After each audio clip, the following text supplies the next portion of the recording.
Hi, this is Kenny again. Welcome to lesson number 17 on Kenny's Keys. Today I will be teaching a gavotte, which is a form of the dance form, and I'll explain that a little bit later by this man over here, Mr. George Friedrich Handel. Okay, and he was born in 1685 in Germany. And there was another guy that was born in 1685 in Germany too, just as famous as him, if not maybe more, Johann Sebastian Bach. So these guys were actually alive at the same time, both magnificent composers, all right? And Handel actually lived a little bit longer than Bach. Bach died in 1750, Handel went all the way to 1759, so they actually had pretty good lives for that time period.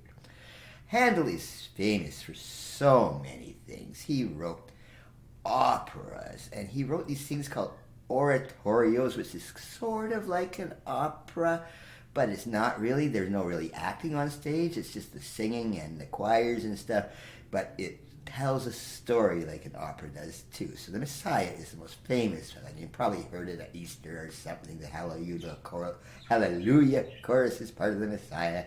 All right? But one of the weird things about Handel is he's also very famous in England, okay?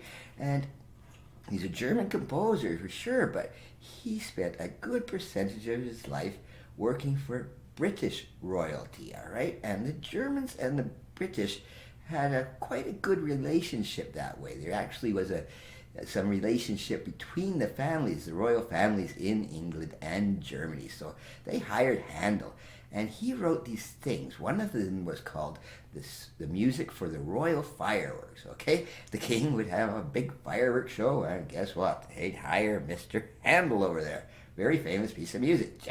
He wrote it just for the royal fireworks.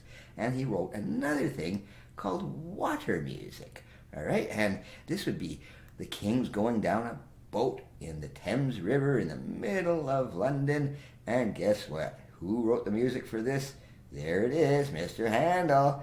And even more famously, there's a coronation coming up right now with King Charles, okay? He's getting coronated, but Handel wrote this thing called Zadok the Priest, and for over 300 years, that piece by a German composer has been played for English coronations, believe it or not. But this piece I'm going to teach, of course, it's not nearly as complicated as that. It's just a little piece called a gavotte. And before I get on to the lesson, I will play you the piece.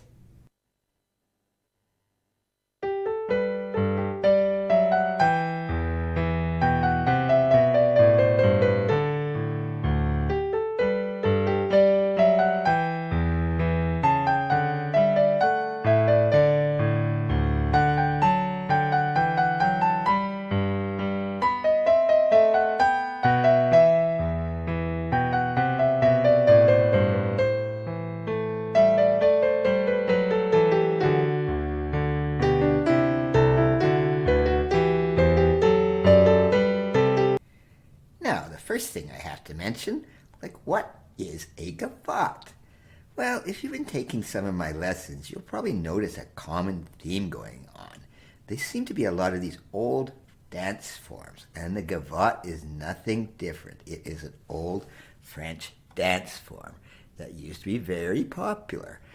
Okay, and we've talked about minuets and waltzes, which are in 3/4 time. Well, this gavotte, it's a very stately type of piece, as you probably noticed. It's not a very fast dance. It's not a very slow dance. That's why it says right at the top, moderato. It's a moderate piece, okay? Just another dance form, originally French, but Handel being a German composer, they just shared these things all over the place. It didn't matter, French or German. But just what you want to know is it's stately, like a lot of Handel's music. His coronation music has to be stately, doesn't it not? Okay, that's what a gavotte is. And the other thing I want to mention is here in the time signature here, this big C. I'm not sure if I mentioned it here. All right, we usually have something like 3/4 or 4/4, okay? C is known as common time. and it just means 4/4 time. So you see C, this is 4/4. It's just another way of saying that, all right? Some people like 4/4, some people like the letter C. You sometimes see C with a slash through it, that is 2/2 time. That's not what we're going to get into today, but if you see C, it's common time, it is 4/4. All right, now we have a pickup measure here. I've described this before, so it starts on the 4th beat.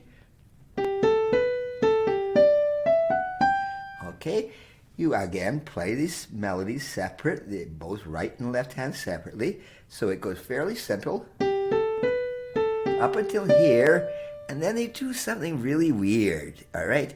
I'm going from my 5th finger and moving my 3rd up there. It might feel awkward at first. Past that 3rd, all right? It's just a nice way you could do it this. All right? It would be the same thing by moving your 2nd over. Again with fingering, pick whatever way you want, but get in the habit of moving your fingers around and passing a lot, because this is not that difficult stuff, and when it gets harder, you just want to have more, well, let's say versatile fingering. And the other thing about fingering is in this next phrase. You could play this, all right, all the way.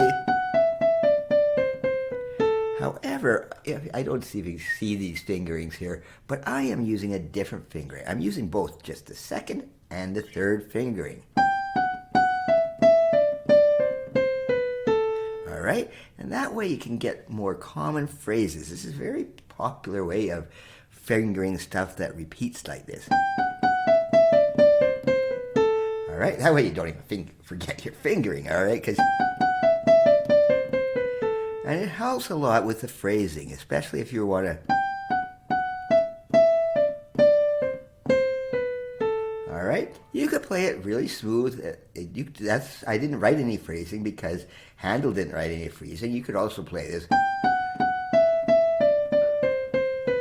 just as good, but the way I want to teach this lesson is to use just those 2 fingers. Okay, and then it goes on here. It just repeats the first one. Okay, and then it just continues out here. All right, nothing too complicated with the finger. You could use the 5th. I used the 4th. It doesn't really matter as long as you make it smooth. Now the left hand is very interesting in this piece, and this is a very common thing with Baroque music. This is called a walking bass. All right, it's not just Baroque music. You see it a lot in jazz music a lot. Jazz and Baroque have a lot in common, but this whole bass is kind of walking along. So you just start here.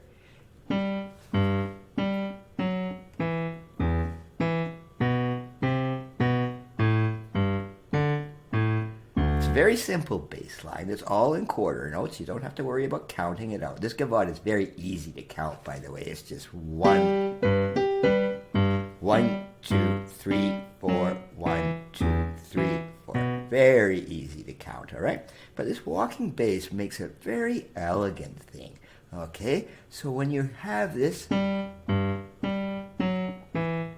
add the right hand,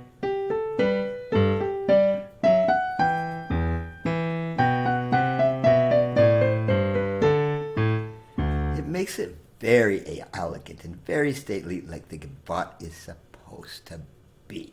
Okay, so practice that left hand by itself. And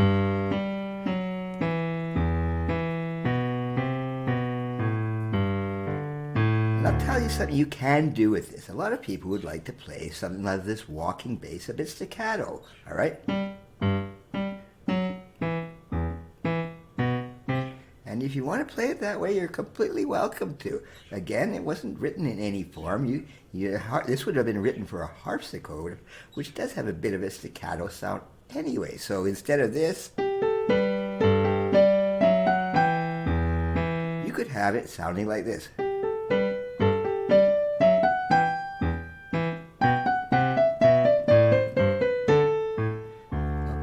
try out both methods. Playing both methods is good for practicing, all right?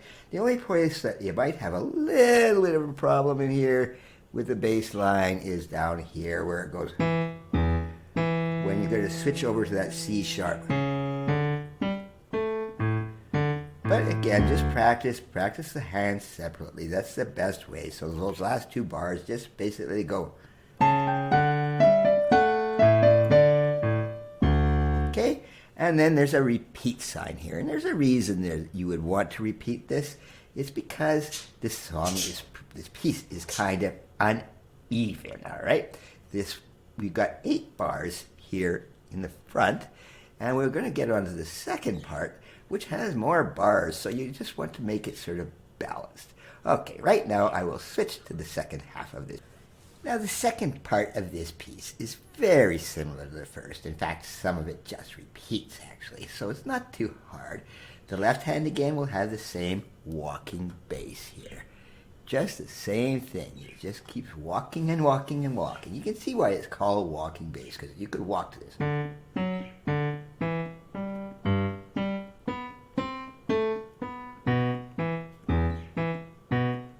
Alright, just it keeps it so steady. And Gavotte's a really good piece for learning how to play very steady and smoothly.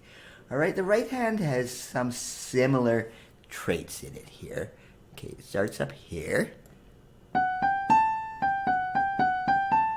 And here's a bit of a place where you might have some problems, all right? You're going from this B to this D sharp.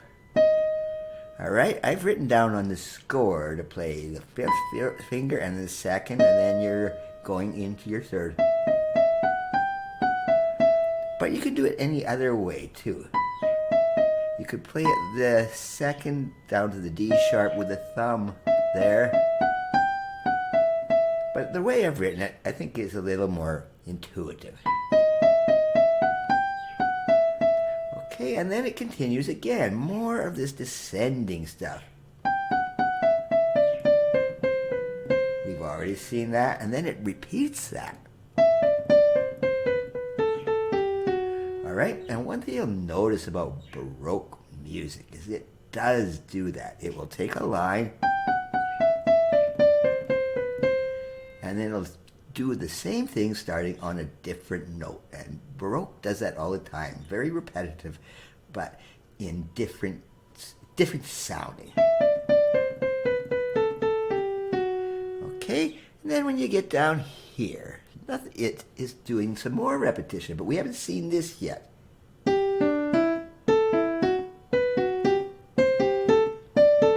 It does it 5 times in a row, the same basic thing. Okay, you notice this. 1, 2, 3, 4, 5.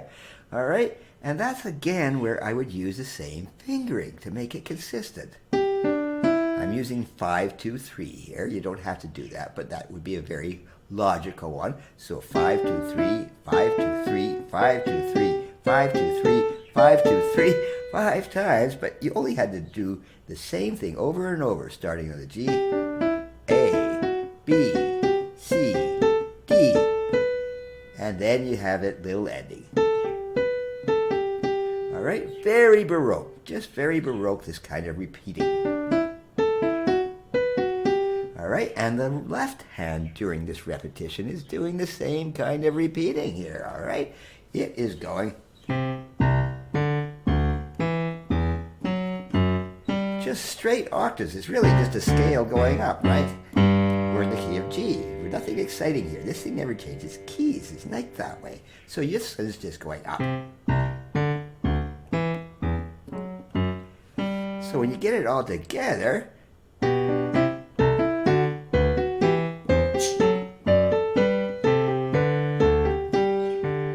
okay, if you're not really paying attention, you wouldn't realize how much that is repeating. But it's a wonderful thing about Baroque music. And when you get used to it, it is just so special when you're hearing these repetitions. Sorry,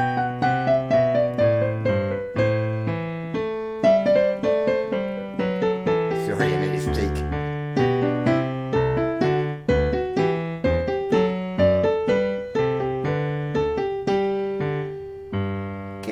that is Handel's Gavotte. Just a wonderful, elegant piece.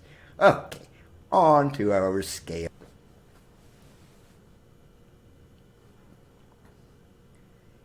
Now, this piece was in G major. I think I mentioned that. But the scale we're going to learn this week, we've already learned it, but we're going to learn it in the 2-octave version, is D major, because I covered G major scale in a previous lesson, just not too that long ago. Okay, so the D major scale, the only thing different, all right, is we got two sharps, F sharp and C sharp. So it's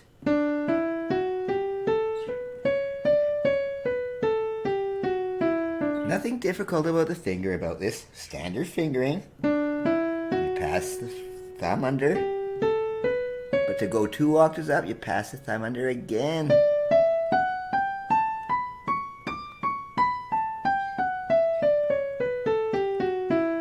Okay, nothing too difficult. Left hand, same thing.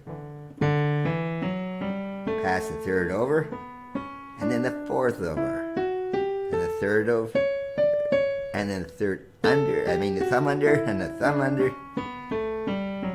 Okay, all the fingering is written out on the sheet there, and of course, you look into the descriptions underneath there, you can find both the Gavotte and the scale cheat sheet. And the fingerings are there, but they're the same ones we learned in lesson number 1. From C major, of course, but this is in D, but it's not that much harder. You just got to remember in D major, you have the F sharp and the C sharp. And so practice them separately, and then eventually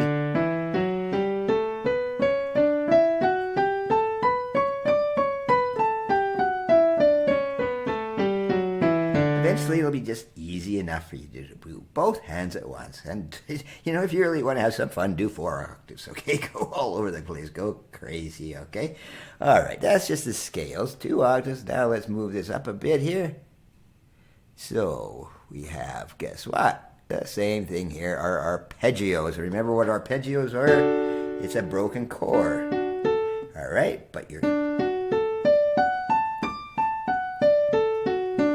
okay, I know it's probably still tricky because you're really just stretching those fingers, all right? So if it starts hurting, stop. Whenever something hurts, give it a break. It's the same as exercising. If you're overdoing it and hurting yourself, no, you got to slow down, all right? But the big reach is that passing that thumb under and then passing that third over there. And same in the left. Okay, and then eventually you want to play them both together. Okay, the lovely key of D major with 2 sharps. And finally, what do we have? Our chord inversions here, okay? And what were they? They're just the basic triads.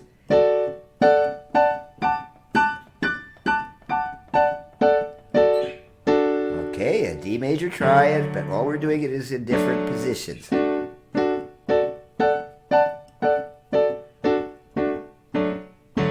Alright, and this gets a bit high sometimes. If you find your left hand's getting awkward and high, start lower. Alright? Or you could play your right hand 2 octaves apart when you're playing them together. You don't have to have them right away together there. Alright? Because remember, these are just exercises. These are just technical exercises just to get your motor skills going.